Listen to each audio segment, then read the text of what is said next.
Hi everybody. I want to introduce you to TumbleBookLibrary. I think you're really going to enjoy it. It's a really cool new subscription that we got, and I really pushed for this. I think it's something you really enjoy. I know some of the teachers in the school have had it, and everybody really seemed to have enjoyed it. There's several ways in which you can access it, and one is just using their website, which is here, and then the username and password that they've given us. You can also, on any device, iPad, cell phone, anything, you can download the app and then you'll use your username and password here. Okay, same one. The other option that I've set up is right through our website, and if you do this, there's no login required. And the reason for that is they've given us a direct link, which includes in all that information. So we'll just click on that. Okay, and we are inside the program. I think you're really going to be impressed with the authors and the titles that you see here.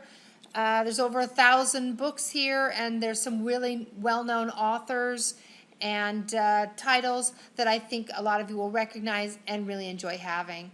So it's pretty simple, pretty straightforward. I'm not going to go into too much detail because I think just playing around with it, you'll find out just about everything you need to know.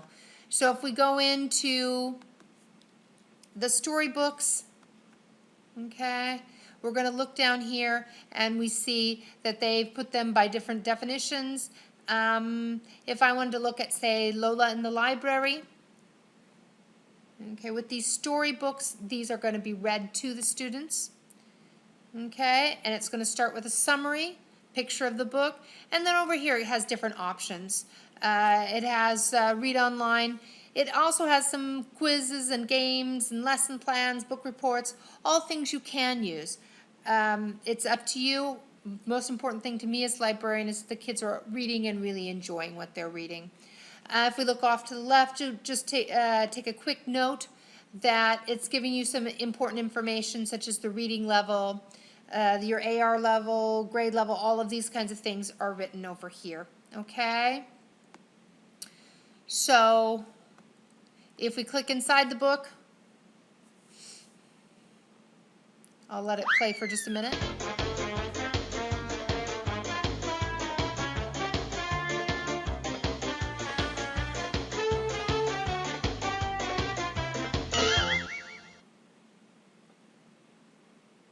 Lola at the library. Lola loves Tuesdays. On Tuesdays, Lola and her mommy go to the library. The library opens at 9 o'clock. Now, over here you've got the option, if you want to read it to your kids, you might want to use the interactive whiteboard or let them use the iPads, however you want to do it. You can turn off the sound here. Now, right now it's on auto, so the pages will turn automatically. If you would prefer to stop that so that you can discuss different points or whatnot, you can just turn it to manual, and then when it gets to the end of a particular page, it will give you the option to turn to the next page. Okay? There's pause, there's other things. Like I said, I think it's very self-explanatory and it's not very hard to figure out, but I just want to run through it so that you take note of it. We have quite a number of, well, let's look at the graphic novels. The kids are really into graphic novels right now. They have quite a selection of graphic novels here. And when we go inside, we see those same elements that we talked about a minute ago. We can go inside.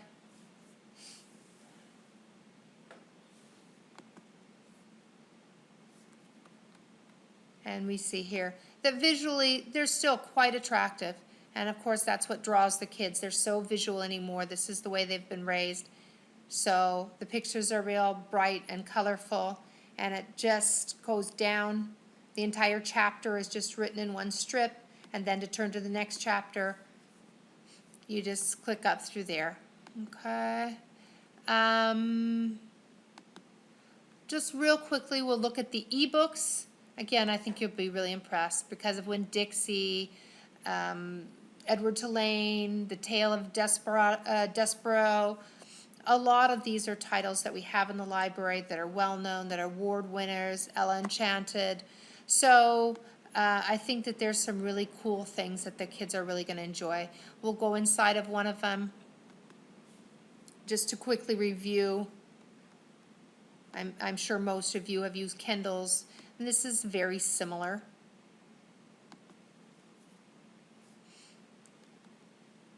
Okay, chapter 1, and it has the same sorts of elements that you've seen in others.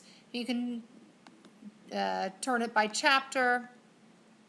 It allows you to add bookmarks and then go back to those bookmarks, which can really help you if you're doing a reading group, and these would be excellent for book groups. Text options allow you to change the size and the color, to add notes. Now, because we have to use this online and we don't have individual accounts set up, when a child or a teacher leaves, those notes will disappear. However, there are some options for teachers setting up some of their own accounts, and I'll go through that real quickly in a minute. So when we go back here, a couple of things. They've got some really cool videos that they have arranged by subject here. Okay, so we can go in here.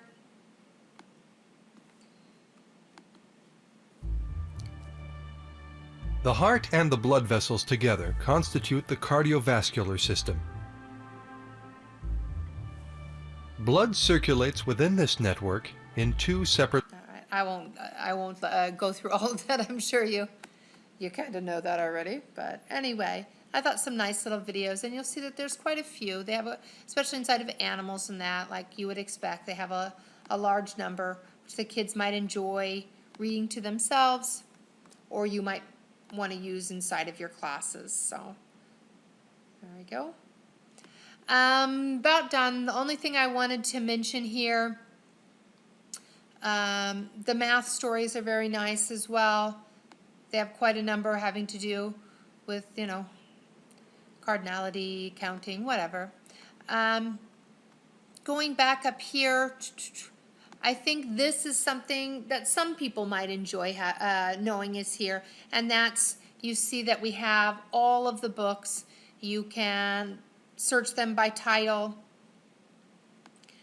Also, you can sort them by AR level. So if you wanted to get all of the ones at a particular level to see what you might want to read in a group, they can arrange them by AR level. If you click again, this is highest to lowest.